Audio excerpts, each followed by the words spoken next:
I request the protocol to escort His Excellency and invite him to address the Assembly.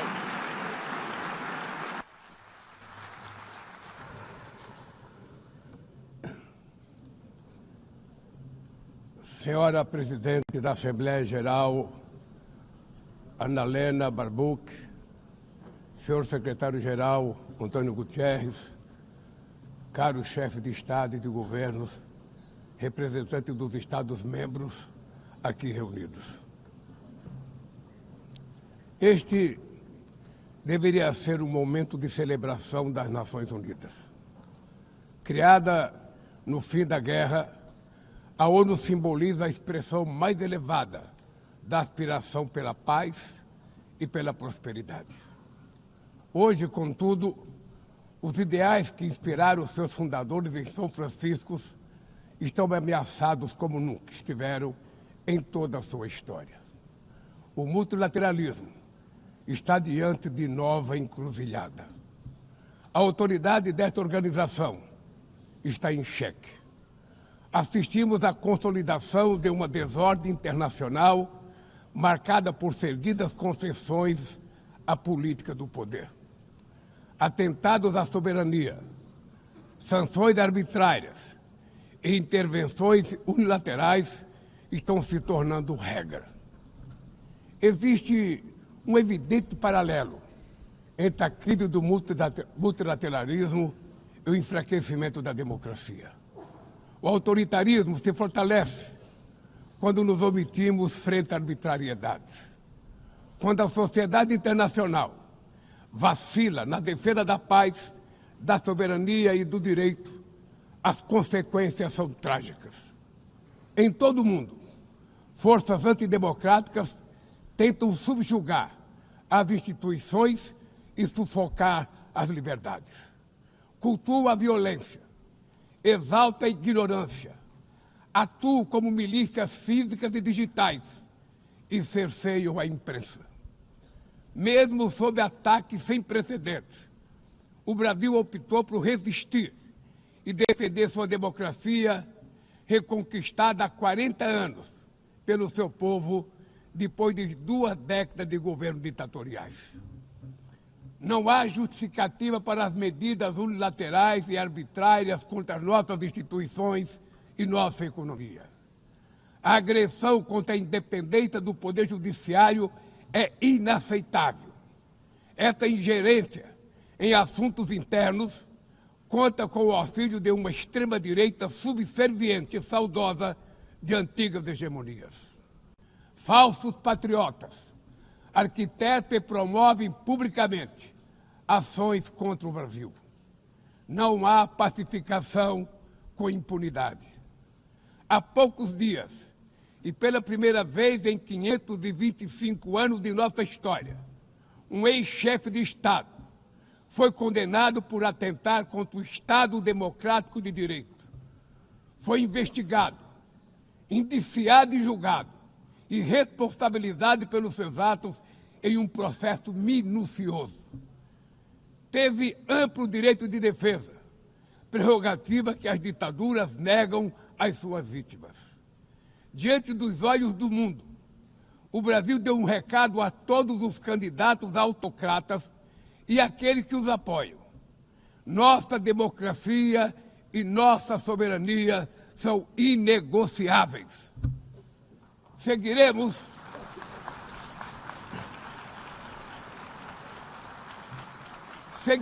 como nação independente e como povo livre de qualquer tipo de tutela. Democracias sólidas vão além do ritual eleitoral.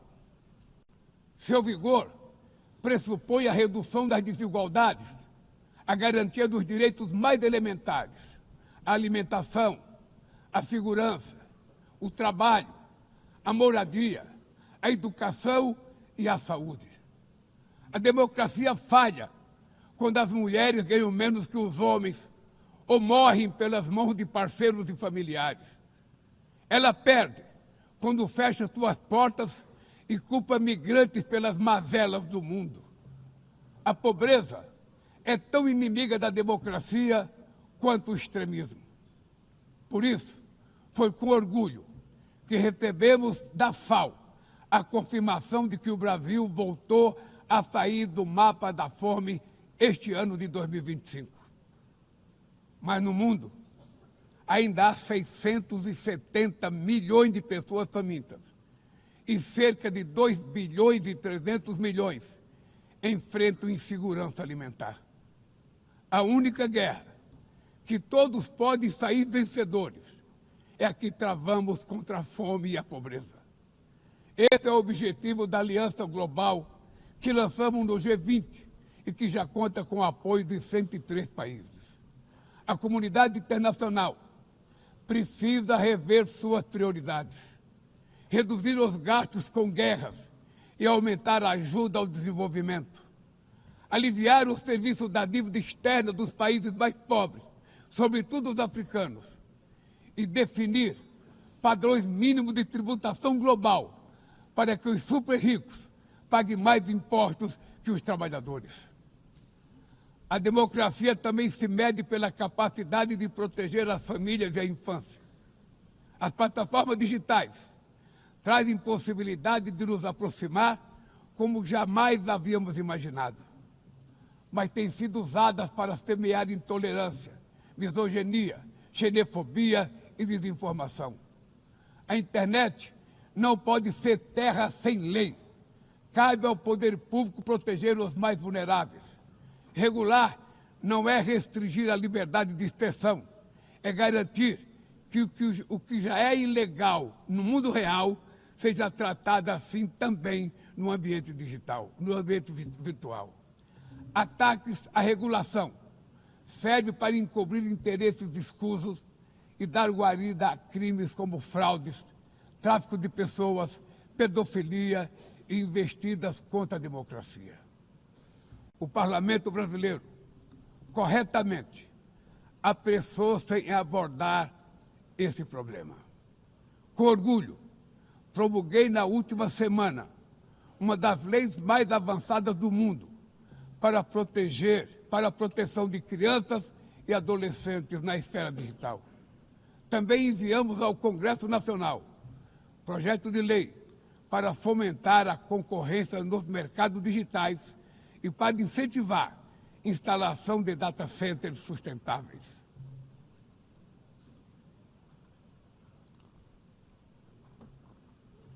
Para mitigar os riscos da inteligência artificial, apostamos na construção de uma governança multilateral em linha com o Pacto Digital Global aprovado neste plenário o ano passado.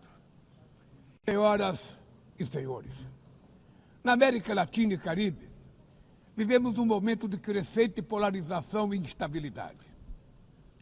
Manter a região como zona de paz sempre foi e é a nossa prioridade. Somos um continente livre de armas de destruição em massa, sem conflitos étnicos ou religiosos. É preocupante a equiparação entre a criminalidade e o terrorismo. A forma mais eficaz de combater o tráfico de drogas é a cooperação para reprimir a lavagem de dinheiro e limitar o comércio de armas. Usar força letal em situações que não constituem conflitos armados equivale a executar pessoas sem julgamento. Outras partes do planeta já testemunharam intervenções que causaram danos maiores do que se pretendia evitar, com graves consequências humanitárias. A via do diálogo não deve estar fechada na Venezuela. O Haiti tem direito a um futuro livre de violência e é inadmissível que Cuba seja listada como o país que patrocina o terrorismo. No conflito na Ucrânia,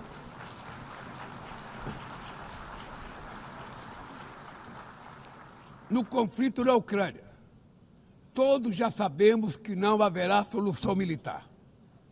O recente encontro no Alasca despertou a esperança de uma saída negociada.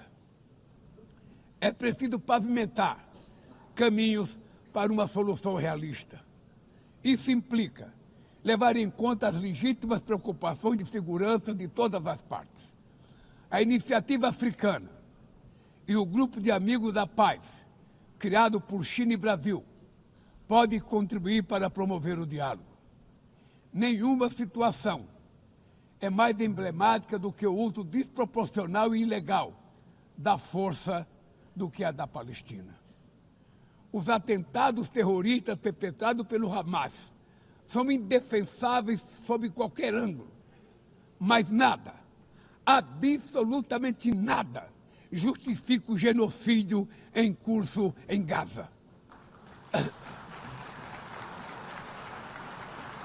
Ali, sob toneladas de escombros, estão enterradas dezenas de milhares de mulheres e crianças inocentes. Ali também estão sepultados o direito internacional humanitário e o mito da superioridade ética do Ocidente. Esse massacre não aconteceria sem a cumplicidade dos que poderiam evitá-lo. Em Gaza, fome é usado como arma de guerra e o deslocamento forçado de populações é praticado impunemente. Quero expressar minha admiração aos judeus que, dentro e fora de Israel, se opõem a essa punição coletiva. O povo palestino corre o risco de desaparecer. Só sobreviverá como um Estado independente integrado à comunidade internacional.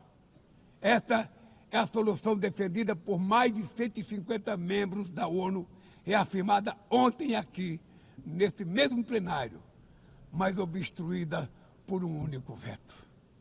É lamentável que o presidente Mahmoud Abbas tenha sido impedido pelo país anfitrião de ocupar a bancada da Palestina nesse momento histórico.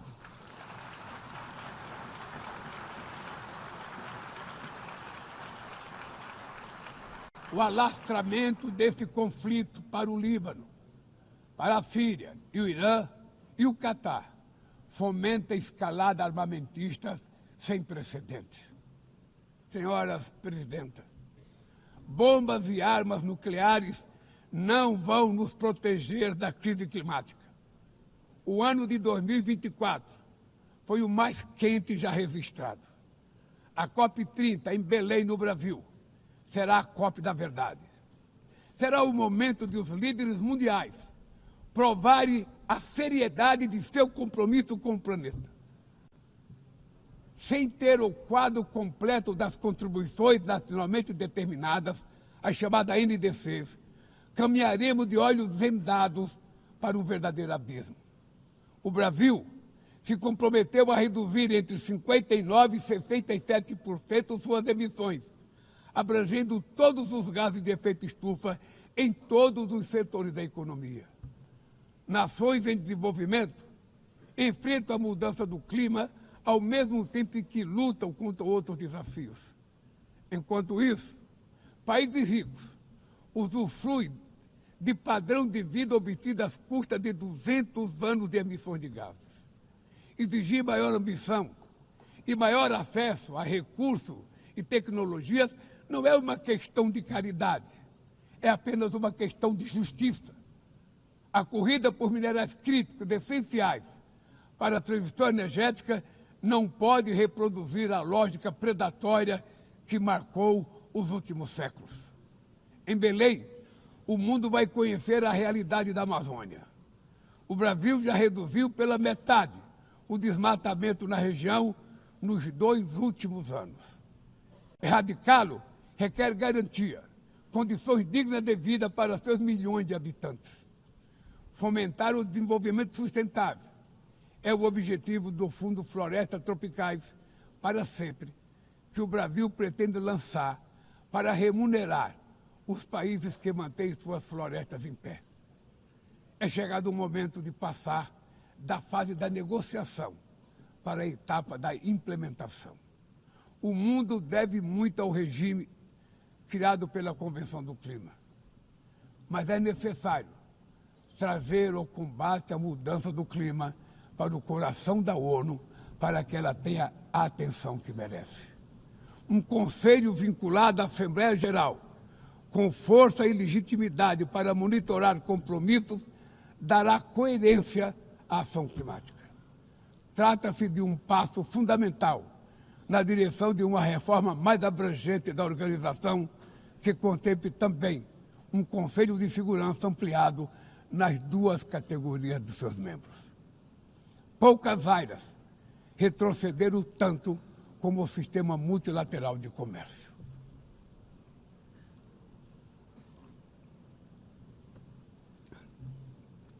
Medidas unilaterais transformam em letra morta princípios basilares como a cláusula de nação mais favorecida. Desorganizam cadeias de valor e lançam a economia mundial em uma espiral perniciosa de preços altos e estagnação. É urgente refundar a OMC em bases modernas e flexíveis. Senhoras e senhores, este ano o mundo perdeu duas personalidades excepcionais. O ex-presidente do Uruguai, Pepe Mujica, e o nosso querido Papa Francisco. Ambos encarnaram como ninguém os melhores valores humanistas. Suas vidas se entrelaçaram com as 8 décadas de existência da ONU. Se ainda estivesse entre nós, provavelmente usariam esta tribuna para lembrar que o autoritarismo, a degradação ambiental e a desigualdade não são inexoráveis. Que os únicos derrotados são os que cruzam os braços resignados. Que podemos vencer os falsos profetas de oligarcas que exploram o medo e monetizam o ódio. E que o amanhã é feito de escolhas diárias e é preciso coragem de agir para transformá-lo. No futuro que o Brasil vislumbra, não há espaço para a reedição de rivalidades ideológicas ou esfera de influência. A confrontação é inevitável. Precisamos de lideranças com clareza de visão, que entendam que a ordem internacional não é um jogo de soma zero. O século XXI será cada vez mais multipolar.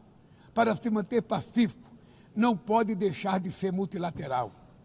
O Brasil confere crescente importância à União Europeia, à União Africana, à ASEAN, à CELAC, aos BRICS e ao G20. A voz do Sul global deve ser respeitada e ouvida. A